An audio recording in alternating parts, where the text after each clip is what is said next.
Have I locked the shutter? Yes, I have. So many locks on this thing. Oh God, this is not quick shooting. This is not like your iPhone. Hello and welcome to Clickbait. I'm Matt and this is all about cameras and photos and that kind of malarkey. Now, this big chunk of camera is possibly the cheapest professional medium format camera available in the UK this week. This is a Mamiya RB67, a medium format 120-220 roll film SLR, which I found on eBay for such an insanely low price. I wasn't 100% sure I wasn't being scammed. So when I paid the money, I honestly for a couple of days didn't think I would ever see anything come back, because this thing was only £250, which is amazing. Now, I've been lucky with some cheap cameras, I've been unlucky with some cheap cameras.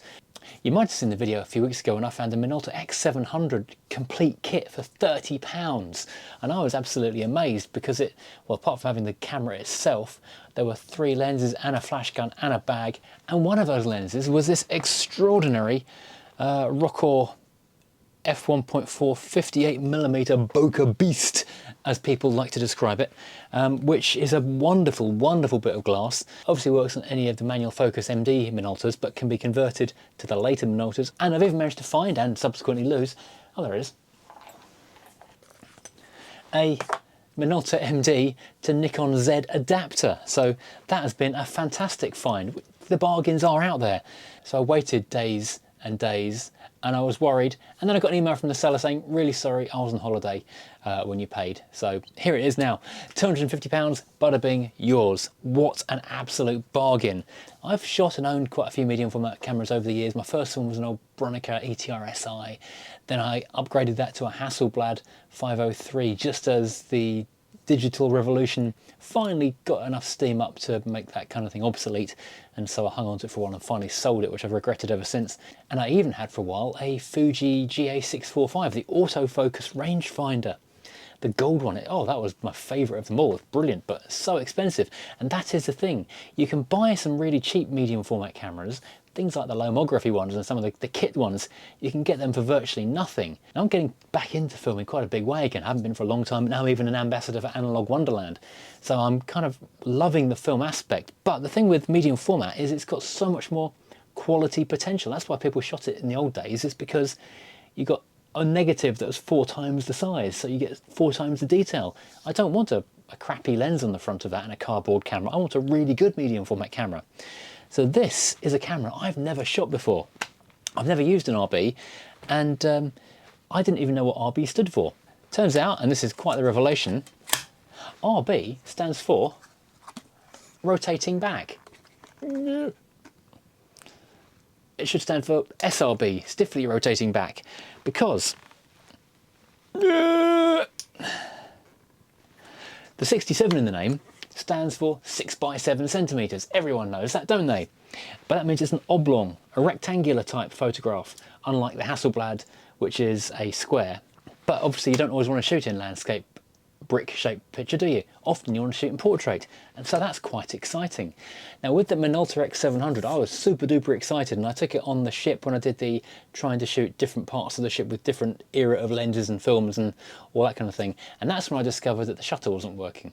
I took it down to my camera repairman, where for roughly 3 times the value of that camera body, he is trying to fix the shutter for me. I think it's just a bit stiff because I worked it and ran it a lot, and it did seem to speed up and sort itself out a little bit, but I think the grease has dried. And so, interestingly on that camera, I didn't realise it's a horizontal shutter, not a vertical shutter, but it seemed to be getting stuck just as one plane would open and then the other one would start moving to follow it and then get stuck and then move really slowly. So I think it's just dried grease. It's just going to be a case of stripping it down, cleaning it out and putting fresh grease in. So not a big job, obviously the camera repairman's time. However, that'll be a nice camera when that comes back. So did I get stung this time? Do you know what? I don't think I did. I think I got really, really lucky with this thing, because this is not only, well, the cheapest, as I say, professional quality medium format camera in Britain today, because £250 is significantly cheap. This lens, this is the Mamiya Secor f4.5 180mm. That is generally £200 to £300 to £500 on its own. So that's not a cheap bit of glass.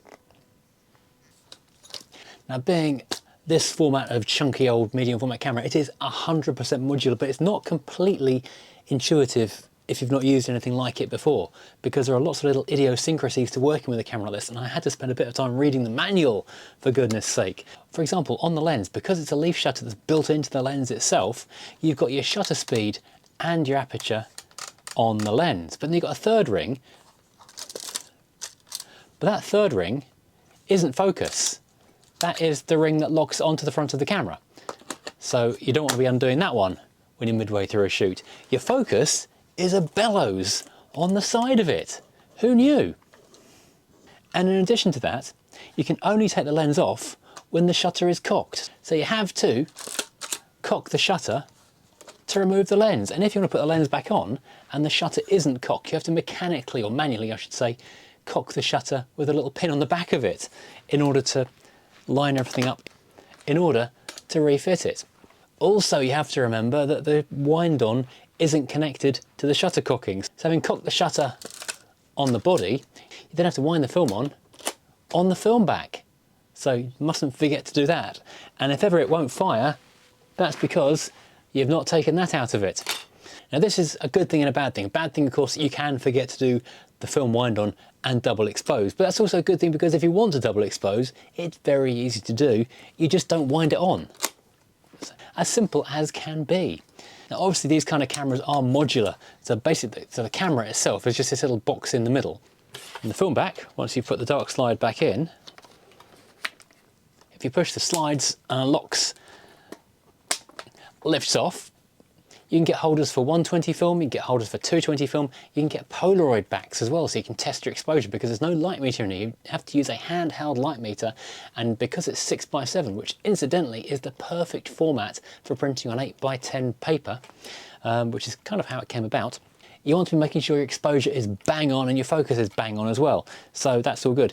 So that then drops onto there, slides back on again, and you're locked. And of course, as I say, you can rotate this 90 degrees to go from portrait to landscape. And I didn't realise initially, you can even take off the entire back of the camera, including the holder that holds that on there. This is taking modularity to an entirely new level. I can't remember which way around this was now. Now, this particular camera has come with the pop-up viewfinder, which even has a little pop-up eyepiece in there as well. It's so much fun. And the sharpness on this 180mm lens just out onto the hallway outside appears to be incredible. I cannot wait to put some film through this thing. Now, like on any of these top-down viewfinders, you have to remember that everything is reversed, and so as you move the camera to the left, you see to the right, and as you tilt it to the right, you move to the left on the screen. It is a little bit disorientating until you get used to it. Now, I cannot wait to run some film through this thing. In fact, I'm going to load a roll of film into this thing right now because I want to get shooting. So dark slide in. How does this come apart? Slide that down. That rolls open. Grab ourselves a roll of T-Max 400. It's such horrible weather outside. T-Max 400 is the ideal choice at the moment. God, I haven't shot a roll of T-Max in donkey's years. And even then, the last one of them was it's a 35mm, not a 120. So what we'll have to do is push the release pin to release that spindle, push the release pin to put the spindle back in the other side, and it becomes the take-up spindle. Whenever you shoot 120 film, the spindle that you get with your roll of film becomes the take-up spool for the next roll that you shoot. Now you load it so that you pull it out with the black paper rolling towards, around the back of the plate like that, because that's going to be exposing towards the film. I hope that's right, anyway, otherwise I've messed this up. All the while keeping it tight on the spool behind you. This is why medium format is not as popular as digital. Right, that's loaded in there. That can now sit back in there and be locked. And on the counter up top,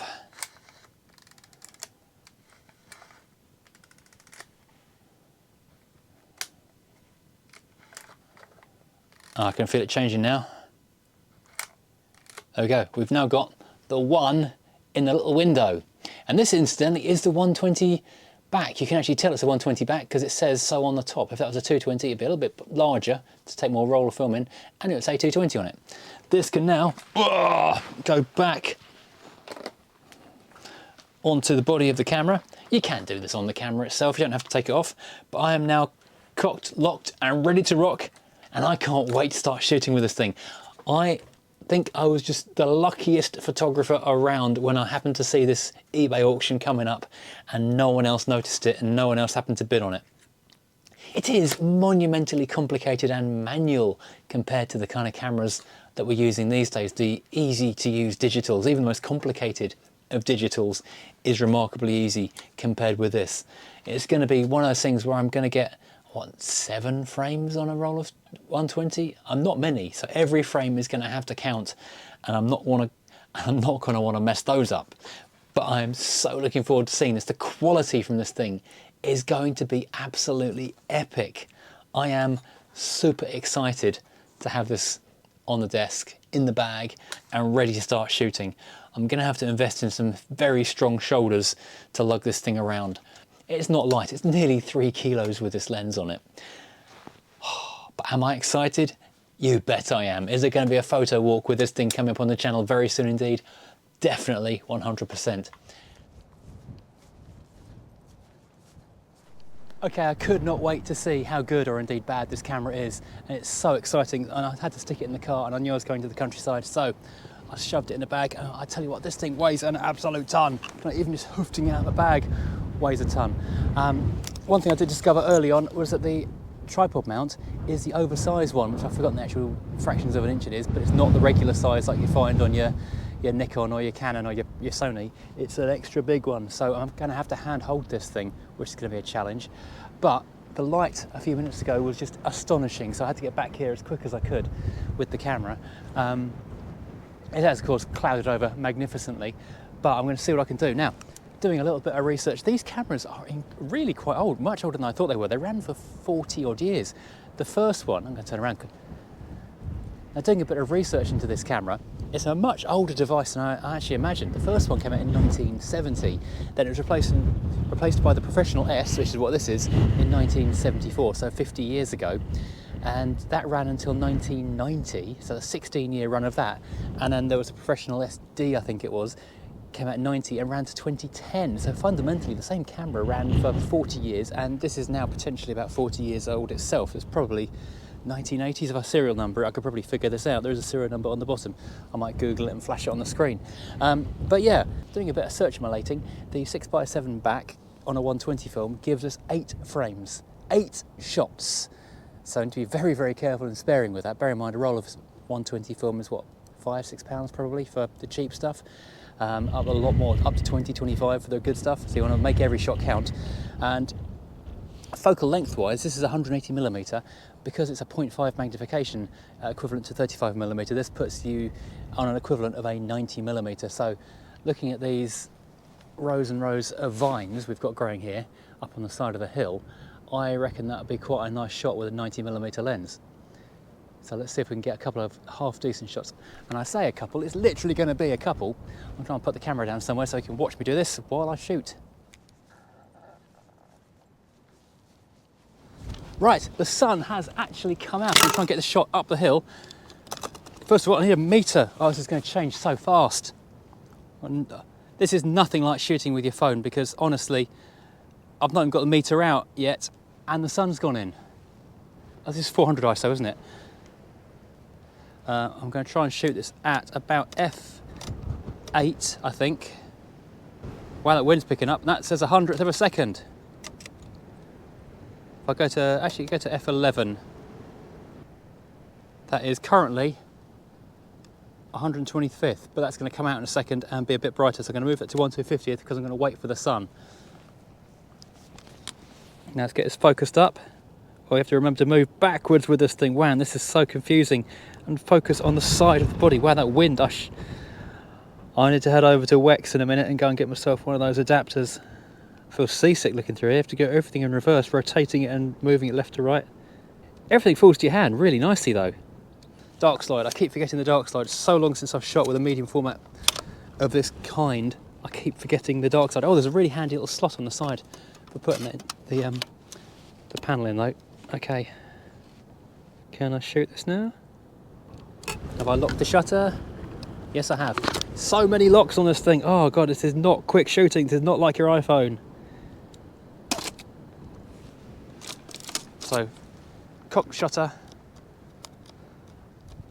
Why can't I wind on? Oh, what's gone wrong? Why can't I wind on? What has broken? Oh, this is gonna be a lot of this, I'm afraid. I've cocked the shutter. Cocked it up more like. And I can't wind on. There's a lockout just there, but that's not doing any odds. I'm going to shoot a second one the same, just because, well, I'm going to sacrifice this shot because that's going to double expose now. So I've definitely shot frame one twice. Why can't I wind on? That cock's fine. That won't wind. Oh man alive. Is there a lock on this somewhere that I haven't found or I've messed up? No, that's not it. Ah, okay. There's a little tag on there. I moved that. I'm going to have to Google what that one does. We'll try this again and not mess it up this time. The question is, where do you focus down these long, long aisles? I'm going to have to invest in a better light meter as well. I had to do the same little cock in the shutter thing again. I'll show you what I'm looking at through here, because this is very different to what you're used to if you're used to losing through a 35mm SLR, digital or film, or using your phone or a camera with no viewfinder. It is so different. It's not the clearest view, I'm afraid, through there. But as I move the camera to the left or to the right, the image goes the opposite direction, tip it up and it goes, oh man alive. It's really odd. And you've got those little red lines, I don't know if you can see those or not. So it's dipping out of focus. You've got those little red lines at the edge. That shows you the boundaries of your 6x7 format. I'm going to try this again. Am I still cocked, locked and ready to rock? Let's get down low. I like a low angle. You know, some cameras are perfect for like a family time photo walk. If you're out with your partner, your kids or whatever else, and you just want to take photos of stuff as you're going around. Some cameras are absolutely ideal for that, like my Olympus, what's it called? The XA. So I'm getting wind in my eyes, I can't see. It's really, really perfect because you just whip it out, grab a shot, done. Same with your phone, frankly. This is not that camera. Now I just noticed these bits of tape flying in the wind, so I'm going to try and focus up on them. Or at least one of them. I don't know how close the focus is on this thing. I think it might be too close. Oh, just about, oh, nearly, yes. I can get in focus, wow. I honestly didn't expect that to be doable. Well, I can't get it all in frame, but I can get it in focus. I need the light meter, shooting that at, let's go down to a bit more wide open. f5.6. Bear in mind, f5.6 is equivalent to probably about f3.5 on this lens. And that's 1/250th, which is where I am already because that hasn't really changed. Let's get back a bit further. Now I can imagine with a bit of practice doing this kind of every day, you would soon get used to doing everything in reverse. And I'm starting to kind of get the feel of it already.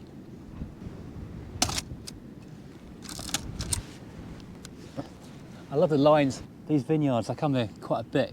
It's such a great natural composition. All the repetition and the perspective and everything just makes photos naturally. I keep going to the lens for focus, and it's not the lens you go to for focus.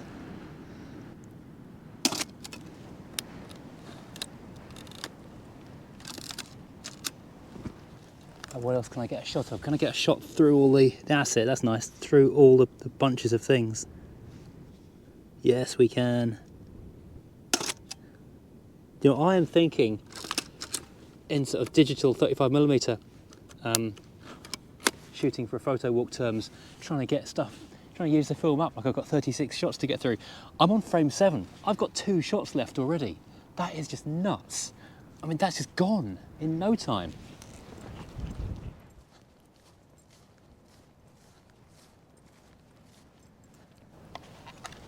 Now, doing a high up shot is kind of tricky because I can't physically lift the camera high enough. And then, oh my word, the mental geometry of trying to make this thing be the right way up is, I can't do it. I need a ladder to look down on. I can't do a high shot like this. If I hold it upside down, can I do that? Yeah, I can do. It's very confusing though. I can pre-focus this way up and then just shoot.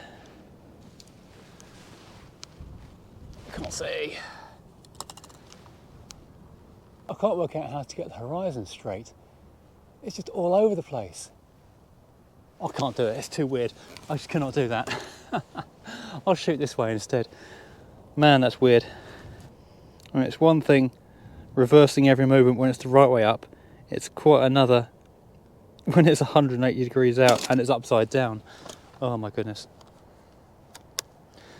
So, I'll just quickly show you. When I want to wind on, there's a tag on the back of the film back.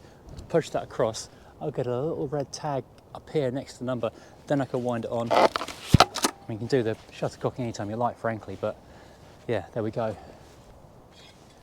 This is just insanely contrasty. I love all the look of it. It doesn't get the same effect through the GoPro, but hopefully you'll get a view of it that looks half decent through this.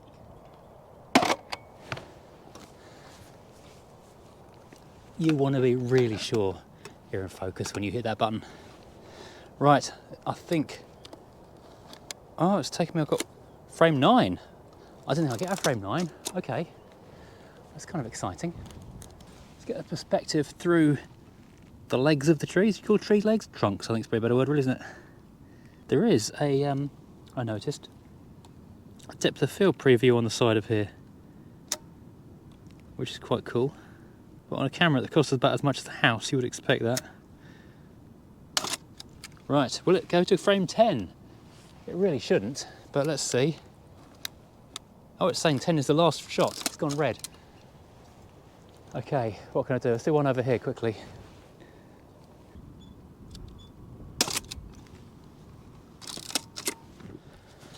Right, it says frame 10. Ah, I heard it go off the end there. Okay, fine. In that case, dark slide back in. Wind this all up. I'm surprised I got 10 shots out of that. I expect I might have shot the first couple of shots on the leader, but you know, take it home, see what it looks like. Fingers crossed that this thing performs as well as I'm sure it does, because it doesn't feel like there's anything wrong with it at all. This was the biggest steal on eBay in the world this week. I'm so happy. Okay, so clearly I was far too excited about the prospect of having an RB67 on my desk to wait to go and put a film through it. So that roll of T-Max actually came out really well. And you know, a couple of those shots were kind of close to the bark and there's loads of texture. Those negatives are so sharp you could cut yourself on them. That is just amazing. I am so looking forward to putting some more film through this. I actually do have a box of 120 Kodak, I think it's gold colour film in the fridge right now, which is on special at Analog Wonderland a couple of weeks ago, and I saw it and thought, you know, I might get a medium format sometime soon again. So this thing is, oh, it's a hefty beast and it is slow to use, but if you've got the time and the opportunity to just go out and enjoy a bit of time with yourself and the camera, just get the most out of it, this thing is incredible. This is definitely going to be a travel companion when I've got a bit of time and space in the car over the coming months and years. Yeah, I'm very impressed. I'm very relieved it wasn't a scam. I'm also very impressed at how good the quality of this thing is.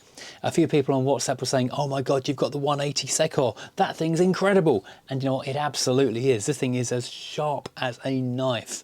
It's amazing. So yeah, I'm very pleased. I'm very happy. Definitely was worth popping out and putting a roll of T-Max through it and developing it last night, because that was, yeah, this is definitely a good buy. Sometimes you buy something random off eBay, you don't know what you're getting. This time, it's awesome. Incidentally, I did spend a long time on the internet yesterday trying to find any details from that serial number, and I can't. All I know is it was made between 1974 and 1990. So it's between 50 and 36 years old. So yeah, it's vintage, that's for sure. And it's also awesome. Thank you for watching. If you like this kind of thing, if you want to see more film cameras, more digital cameras and some technique and some more photo walks, then please do hit like and subscribe and check out the back catalogue of other videos on the channel. Thank you for watching and join me again soon. Goodbye.